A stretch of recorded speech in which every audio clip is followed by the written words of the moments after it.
good morning. This is Mr. Rusko from Old Kern, Bakersfield. I make this a January 6th video for you.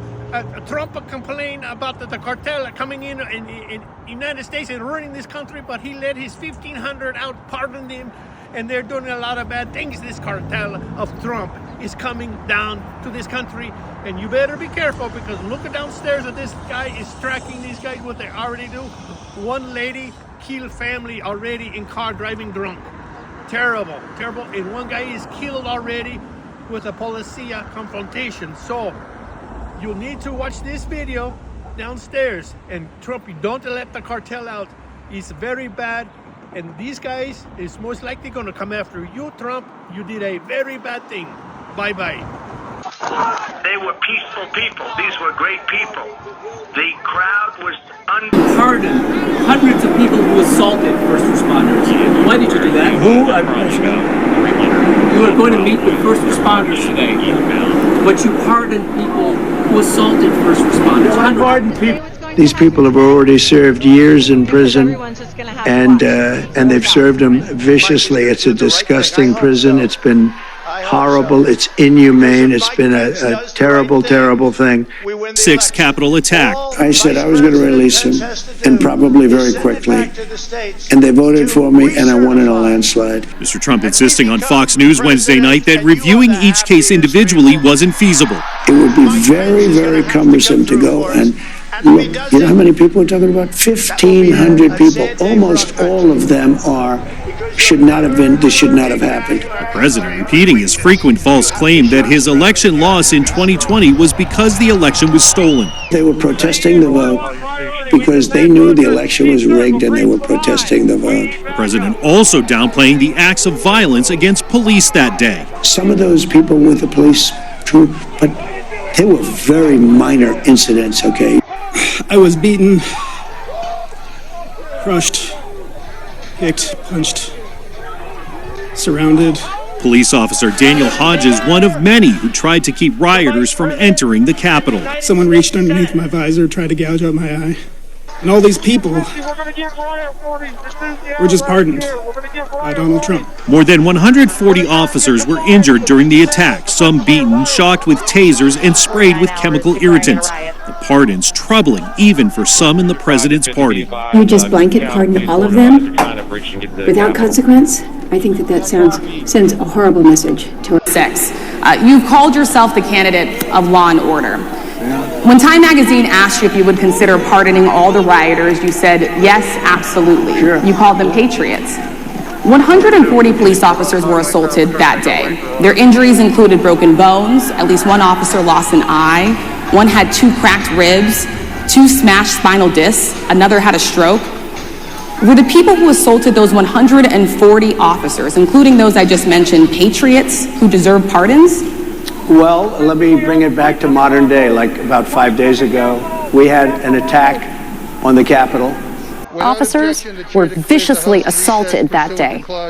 The announcement was catnip for his MAGA base, but the pardoning of those convicted of violent crimes has been met with valid and pointed criticism by Republican members of Congress, police unions, and even some of those that are receiving the pardons.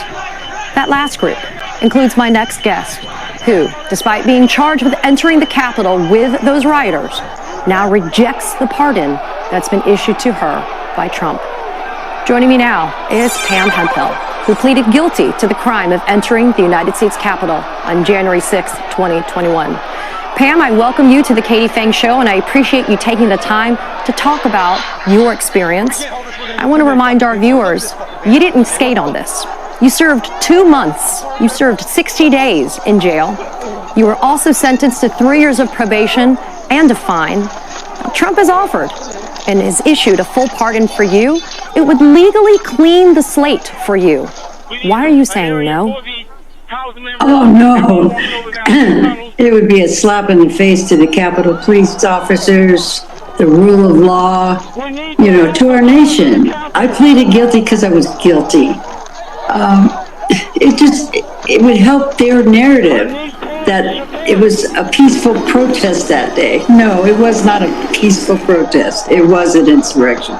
I don't want a part of anything that Trump is offering. Pam, you've described yourself as being under the spell of the MAGA Trump cult.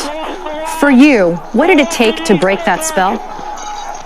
Actually, it was two events. The first one is when, in my mind, I wasn't a victim yet. I went there. I wasn't planning on breaking any laws or harming anybody.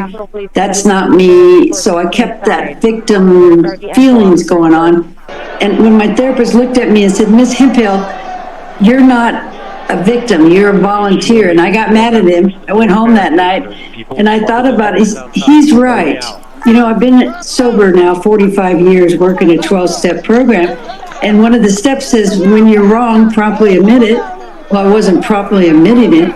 So I did some writing, I did some introspection, and I said, yes, I had no business being there. I broke the law. That's it. That's done with it.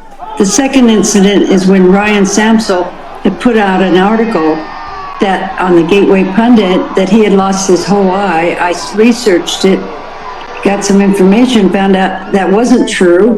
He did not lose his whole eye. And I went back to my space, it was a J6 space on X, used to be called Twitter, and told the mega group that I put together what happened, and they got upset at me. No, it's not true. That's not true. He did lose his eye. And I said, no, I got evidence.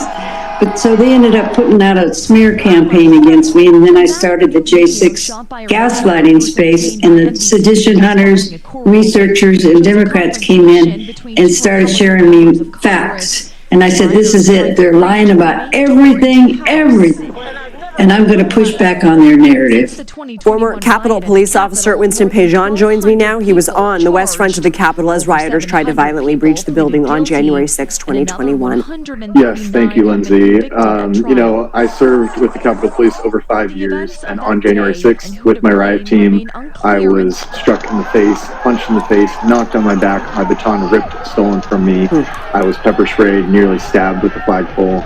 You know, all doing my job, just showing up like I did every day, you know, for 5 years to serve the DC community, to serve Capitol Hill, serve our Congress. Winston, what was and what is your continuing reaction to President Trump's pardons and commutations for those defendants? It is really unfortunate. It's disturbing. It's such a slap in the face to those of us who literally experienced physical violence that day. And to know that these violent criminals, these convicted felons, are going to be released entirely scot-free with it means, you know, there's no actual accountability for the crimes that they committed. There has just been no justice here.